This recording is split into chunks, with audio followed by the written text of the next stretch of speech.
এই ভিডিওটা হচ্ছে আমার ঈদের আগের দিনের ভিডিও। আমি ঈদের আগের দিন কি করেছিলাম, কি প্রিপারেশন নিয়েছিলাম সেগুলাই জাস্ট আপনাদের সাথে শেয়ার করতেছি। হ্যালো এভরিওয়ান, আসসালামু আলাইকুম, welcome back to my channel. আমি লাকি চলে আসলাম প্রতিদিনকার মতো আপনাদের মাঝে আর নতুন একটি ভিডিও নিয়ে।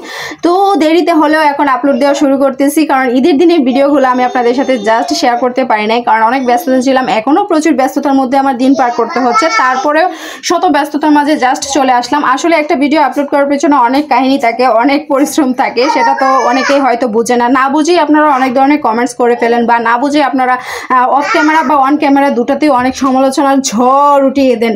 আসলে ভিডিও বানানো যে কতটা কষ্টকর সেটা যদি বুঝতেন তাহলে কোনো সময় সমালোচনা করতেন না। প্রত্যেকটা কাজেরই অনেক পরিশ্রম আছে, প্রত্যেকটা সাবজেক্টেরই অনেক পরিশ্রম, আর পরিশ্রম না থাকলে সফলতা অবশ্যই আসে না, পরিশ্রমের পরে সফলতা আসে।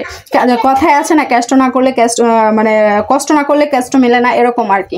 তো যাই হোক, যারা সমালোচনা করেন মানুষকে নিয়ে, ভিডিও বানানো নিয়ে, তাদের উদ্দেশ্যে বলবো একদিন একটা ভিডিও বানিয়ে এডিটিং করে ডাবিং দিয়ে তারপর দেওয়ার পর দেখবেন কয়টা ভিউ হয়, তারপর এসে কমেন্টস করবেন, তারপর বুঝতে পারবেন আর কি আরেকজনের কষ্টটা। তো যাই হোক, জাস্ট অনেকেই সেটা হয়তো মনে করেন বা করেন, তাই বললাম আর কি। স্পেসিফিকলি তো কেউ সামনে বলে না, আড়ালেই হয়তো বা অনেকেই বলেন, সেটা হয়তো বা অনেক সময় শোনা হয় না, বা অনেক সময় শোনা হয়ে যায় আর কি। তো যাই হোক, আমি এখানে মুরগির রোস্টে যে পিসগুলো সেগুলো করে নিচ্ছিলাম। আসলে অনেক ধরনের রান্না আছে, তাই হালকা পাতলা যে প্রিপারেশনগুলো থাকে, একটু ভারী কাজগুলো, সেগুলো আগে থেকে গুছিয়ে রাখলে পরের দিনের কাজটা একটু সহজ হয়ে যায় আর কি। তাই আমি চেষ্টা করি সবসময় আগের দিন গুছিয়ে রাখার জন্য, হালকা সব কিছু আর কি।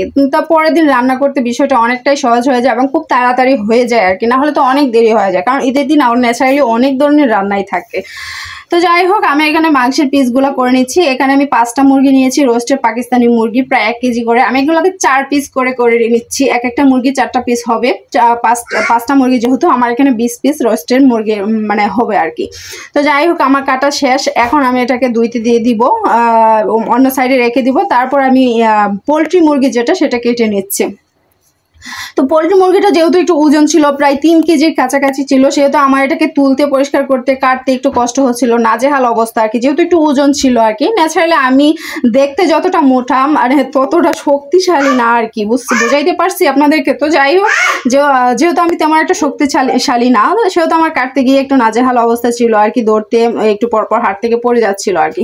তবে আমি এখন পিসগুলো করে নিচ্ছি, যেহেতু এটা আমি জাস্ট বোনা করব, কষাবো আর কি। তো আমার অন্য দিক দিয়ে আমি যে মাংসের গলাগুলা ছিল, হাড্ডিগুলা ছিল, সেগুলো সরিয়ে নিচ্ছি। এগুলো আবার একদিন রান্না করে ভুনা করে খাবো অন্য একদিন, জাস্ট আপনাদের সাথে শেয়ার করব ধাপে ধাপে। এখন শুধু ধুয়ে নিচ্ছি, সেগুলাই শেয়ার করতেছি আর কি, আলাদা করে নিচ্ছি, ধুয়ে নিচ্ছি। তারপর আমি পোলট্রি মুরগিটা কেটে ধুয়ে নিব। তারপরে আমি মাছগুলাকে ভালোভাবে ধুয়ে নিচ্ছি। মাছগুলো সাধারণত ভর্তার সাথে ভাজি খাওয়ার জন্য করা হয়ে থাকে, মাছ তো আর রান্না করা হয় না, জাস্ট ভর্তা থাকলে মাছ ভাজা লাগে, মাস্ট।